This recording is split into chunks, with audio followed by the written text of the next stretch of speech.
Nous allons continuer cette stratégie et d'ici à la fin de l'été, nous aurons proposé, en France, à tous les Français adultes qui le souhaitent, un vaccin.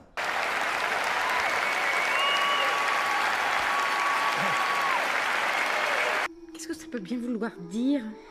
C'est un mauvais présage, ça. Quand les loups sont menaçants dans la nuit, le plus souvent, c'est que le diable s'apprête à sortir. Si vous dites ça pour me faire peur, c'est pas très malin. Mais vous me posez la question, je vous réponds. Cette phrase, aucun jeune n'a pu l'oublier. C'est dur d'avoir 20 ans en 2020. Oui. C'est dur. Le sujet dont je vais vous parler est sérieux, ce n'est pas un caprice de jeune, c'est un mal-être grave, ignoré jusqu'alors. Et un certain nombre de jeunes, c'est ce que je vois à travers les messages que je reçois tous les jours, ont le sentiment que ce n'est pas suffisant et que même celles avancées par le gouvernement... Que répondez-vous à cela, Sarah El Haïry ? Quand on parle d'isolement, quand on parle de fait de se sentir seul et pas trouver sa place, c'est comment on accompagne chaque étudiant pour qu'il puisse se mobiliser. La semaine dernière, à peine, on a changé les règles du service civique pour permettre à chaque étudiant de s'engager, de trouver sa place, de rompre son isolement en se sentant utile. Parce que ces étudiants, ils disent aussi, eh bien moi je me sens seul. Je me sens seul après une journée entière de cours à distance. Eh bien, engagez-vous et nous, on est là pour accompagner ces engagements. Putain, la vache, je comprends pas un mot de ce que vous racontez. Allez-y, excusez-moi, reprenez depuis le début, je vous écoute. L'énergie, le moral, l'élan, c'est notre responsabilité collective. Et c'est pour ça que moi j'apporte une des solutions, le fait de rendre le service civique accessible à tous. Parce que c'est ce moteur. Putain, non, ça y est, j'en ai marre. Maintenant, il faut une mobilisation des assos également. Ouais, mais ce moral justement, et encore une fois, c'est ce que moi je suis pas militant ou quoi, je suis juste. Ça se décrète pas. J'ai un média en ligne et j'ai relayé via cette vidéo les témoignages et donc je me permets de le faire aussi face à vous aujourd'hui. Je suis hyper loin de ma famille, de mes amis et je suis toute seule en France. Dans un 17 mètres carrés avec des voisins insupportables et des murs en papier. Les députés, eux, ne connaissent pas la crise. Leur enveloppe de frais va être augmentée de 15%. En effet, c'est le député de l'Assemblée nationale Florent Bachelier qui a pris la décision d'augmenter de 15% le portefeuille de dotation de tous les députés. S'il ne s'agit pas de leur salaire, il s'agit tout de même d'une enveloppe qui leur permet la prise en charge d'un certain nombre de dépenses, parmi lesquelles les courses en taxi ou en VTC, les dépenses téléphoniques ou de courrier par exemple. En cette période difficile, cette dotation annuelle est passée de 18 950 € à 21 700 €, changement que certains dénoncent. C'est le cas par exemple de la députée La République En Marche, Lauriane Rossi. Augmenter cette enveloppe dans le contexte actuel ne se justifiait pas. C'est très difficilement explicable. De son côté, Éric Ciotti persiste et signe. Pour lui, cette polémique n'a pas lieu d'être. Cette augmentation est légitime, surtout qu'elle ne coûtera pas plus cher aux contribuables, puisqu'elle a été financée par les économies réalisées par l'Assemblée nationale. Qui tentent de mettre fin à leur jour dans des résidences étudiantes. Je suis d'accord avec toi, Hugo. Pourquoi il me tutoie à chaque fois, ce con? On n'a pas gardé les chèvres ensemble, que je sache? Sûrement histoire de montrer qu'il craint personne. Non, lui, c'est un genre qui se donne aussi. Il se l'est toujours un peu pété. Je vous signale que j'entends tout ce que vous dites.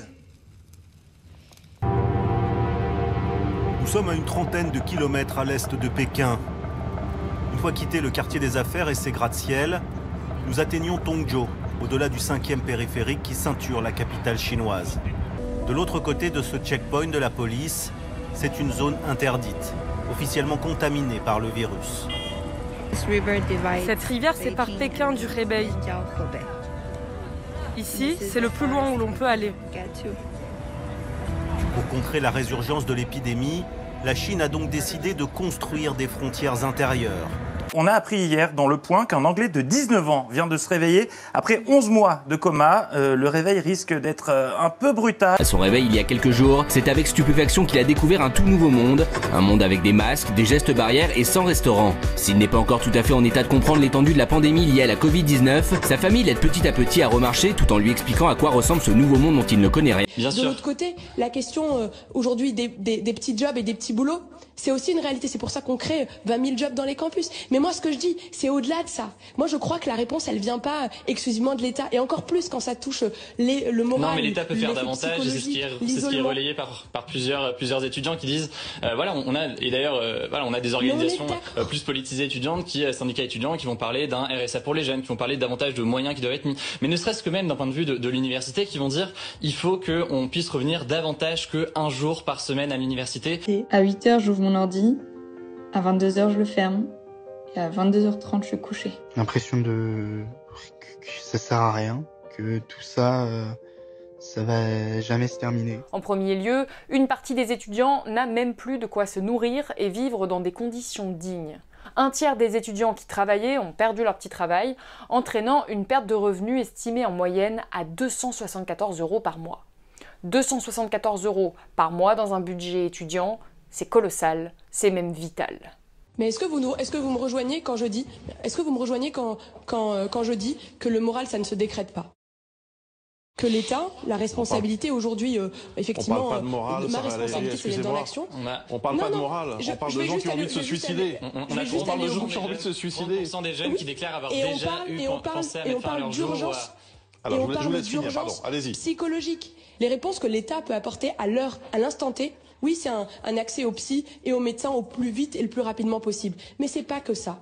Je crois que notre mobilisation, elle doit aussi être au niveau des familles, au niveau des assos, au niveau des enseignants. Moi, je vous dis, chiche, allez, challengez-nous. Voy a la playa, había subido la marea.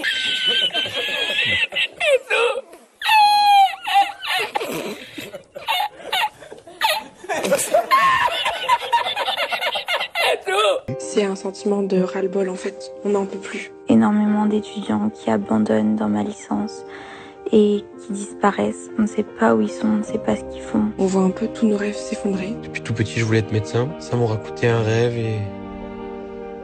et j'en suis fortement déçu de moi-même et je me sens minable. Les étudiants sont les grands oubliés. Ils n'ont pas le droit au RSA, pas le droit au chômage, ni au chômage partiel pour la plupart, et leur bourse est insuffisante. Résultat, ils sont de plus en plus nombreux à recourir aux banques alimentaires et épiceries solidaires. Allons ensemble, faisons plus encore, c'est la priorité là. Et c'est là où il y a le constat et il y a l'action. Et moi je vous propose de passer à l'action. Non, moi je crois qu'il faut que vous arrêtiez d'essayer de dire des trucs.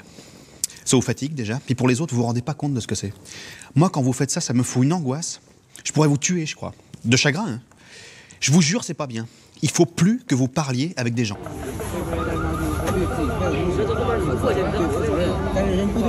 Interrogatoire, contrôle de papier. Il paraît que nous sommes sur une zone militaire, gérée par une nouvelle police aux frontières. Bon, alors finalement, après avoir été bloqué 2 heures au poste de police, nous avons été libérés et on nous a demandé poliment mais fermement de rebrousser chemin et d'effacer toutes les vidéos, ce que évidemment nous n'allons pas faire. Est-ce que vous pensez que la pandémie qui nous tombe dessus depuis maintenant plus d'1 an, finalement, est-ce qu'elle n'accélère pas ce régime de répression numérique en nous asservissant de manière plus ou moins consciente, finalement, à quelque chose auquel nous n'étions pas préparés? Si j'étais un homme, j'userais de ma voix. Je voudrais qu'elle résonne. On a appris qu'une plainte avait été déposée contre l'acteur Richard Berry pour inceste par l'une de ses filles. L'intéressé lui a publié un long message sur les réseaux sociaux pour démentir formellement les faits. François Asselineau, placé en garde à vue ce mercredi, l'ex-candidat à l'élection présidentielle est soupçonné de harcèlement moral, harcèlement sexuel et agression sexuelle. Ce sont 2 anciens salariés de l'UPR, son parti, qui ont déposé plainte. Moi, tous les soirs, quand je vais me coucher, je fais ma prière. Et vous savez ce que je demande au bon Dieu? Qu'il me rappelle là-bas avec lui. Et savez-vous qu'est-ce qu'il me répond? Reste sur terre, viens pas m'emmerder. On va arriver vers une intelligence artificielle personnalisée qui sera paramétrée pour nous et qui sera notre premier alter ego, effectivement, la première personne avec laquelle on communiquera. Et après, on aura peut-être du mal, c'est Serge Tisseron qui dit ça, on aura peut-être du mal à dialoguer avec notre copine, avec nos parents, etc. Parce qu'on ne comprendra pas qu'ils ne sachent pas des choses extrêmement intimes, qu'ils ne les aient pas mémorisées, qu'ils ne sachent pas que quand on va au restaurant, on ne prend jamais d'entrée, mais qu'on attaque directement sur le plat. Et que, tu vois, et ça, je trouve ça assez impressionnant parce que ça crée des perversions psychologiques, ça crée une espèce de techno-cocon dans lequel on va s'enfermer et dans lequel on va être dans un rétro-feedback personnel très égocentré, à mon avis. Donc, moi, je suis toujours soucieux de l'altérité, toujours soucieux d'être en contact avec le dehors, avec les gens. On va ressembler à ce à quoi on nous demande de ressembler, en fait. Mais voilà, mais c'était sûr, en fait! C'était sûr!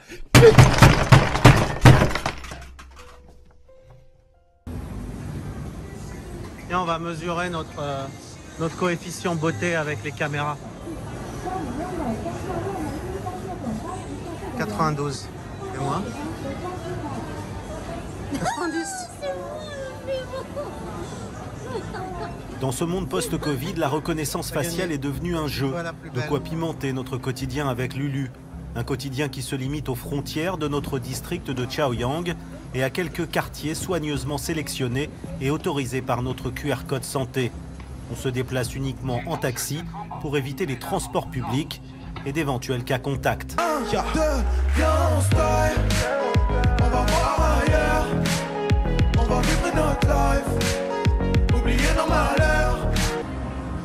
Un an plus tard, le virus est de retour et nous consultons chaque jour sur les téléphones portables les lieux où nous avons désormais le droit de nous rendre.